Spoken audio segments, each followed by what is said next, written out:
I first came across the Happy Hypocrite by Max Beerbohm when I was at Oxford, which is where Max Beerbohm was too, and I was charmed by its mixture of romanticism and decadence, because I fancied myself to be romantic and decadent too.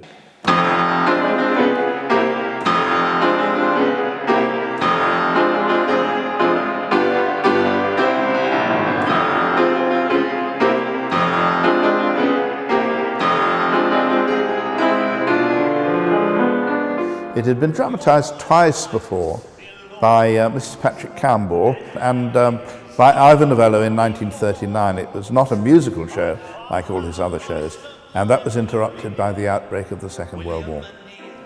So mine is the first musical version. It had to be a musical, I thought, because a lot of it takes place in Vauxhall Gardens, and it includes a harlequinade and archery and pugilism and mask making and all sorts of features which seemed to me had to be set to music.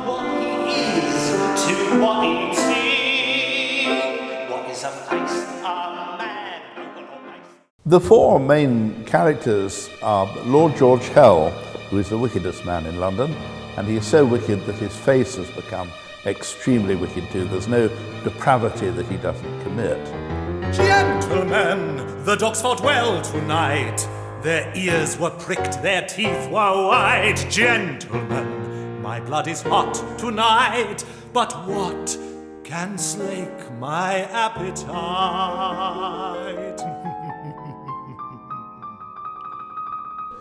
And then there's Jenny Mere, who's a young soubrette who sings in the theatre in Vauxhall Gardens.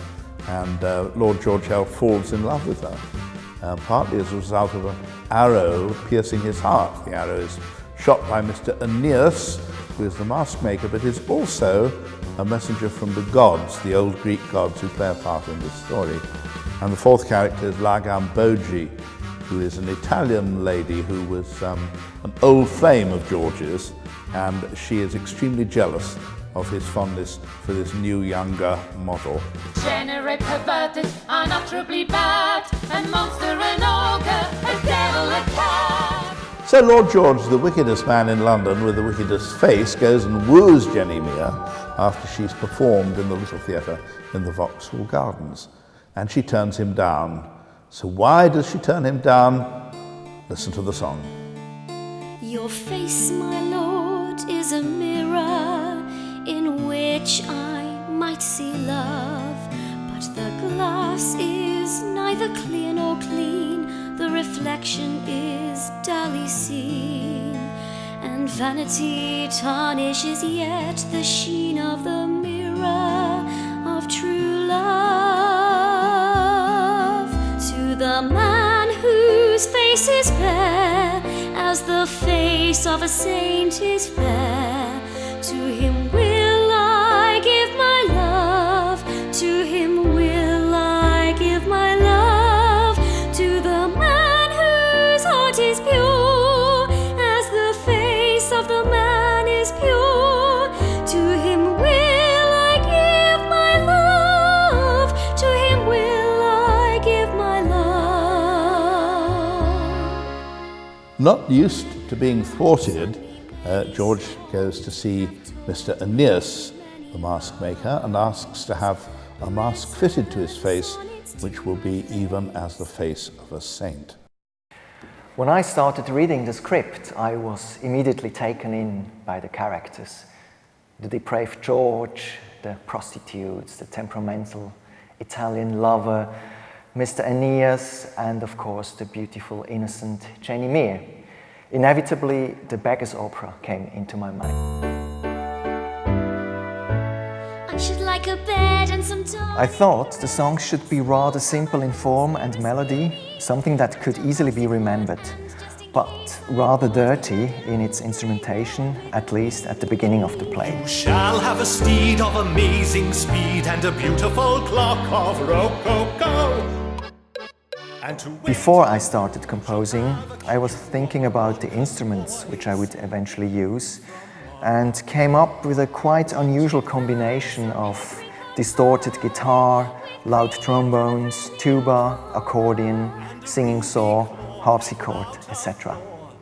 a gift from the Dalai Lama. I also thought of the Happy Hypocrite rather as a play with music than a song through music. Sapphires and pearls and things, butterflies, painted wings, bubbling champagne springs. I'll buy you cornets with diamond stings.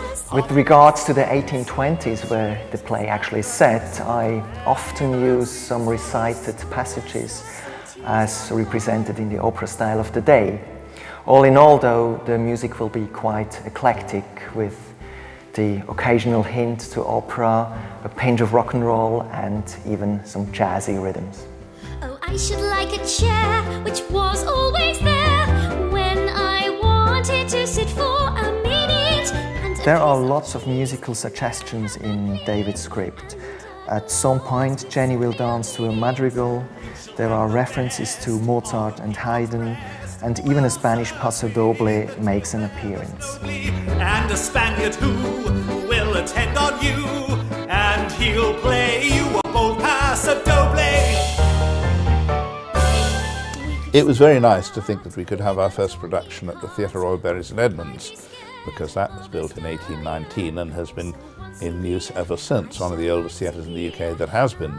And since The Happy Hypocrite is set in 1820, what could be more appropriate? After them, time is running out. There are two messages, I think, to The Happy Hypocrite. The one is, no matter how wicked you have been, and George L. has been very wicked indeed, there is always a possibility of redemption.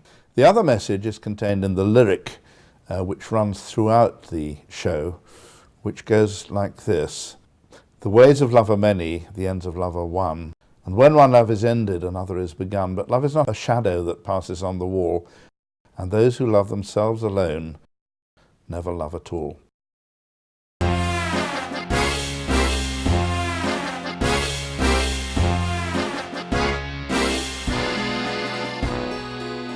Your Royal Highness, my lords and ladies, here upon these boards, I follow my sublime career, William Aeneas, mask maker. Without undue or vulgar haste, I work with gum and glue and paste to change a man as in a dream, from what he is to what he'd seem. What is a face? A man, noble or base? I can try to erase each flaw, subtly replace the jaw, gently reface the skin, hiding what's base within my cunning artifacts. Pigment and paint and wax. What is a face? A skull. Bone is the case. I cull out of the face. A mask wax in its place. I ask only for grace to hide each witty face. Inside my cunning artifacts, pigment and paint and wax. Sometimes I sit within my shop, the world still spinning like a top, and consider the human race and destiny and time and space, since at such moments one depends upon the company of friends. I smile upon my masks and they smile back as if to say, what is a man? A ghost. Do what he can. The most that he may plan is vain. Go to Japan or Spain, restlessly span the crust of this vast pan of dust. Yet shall he faint who lacks pigment and paint and wax. La la la la la la la la la la la la la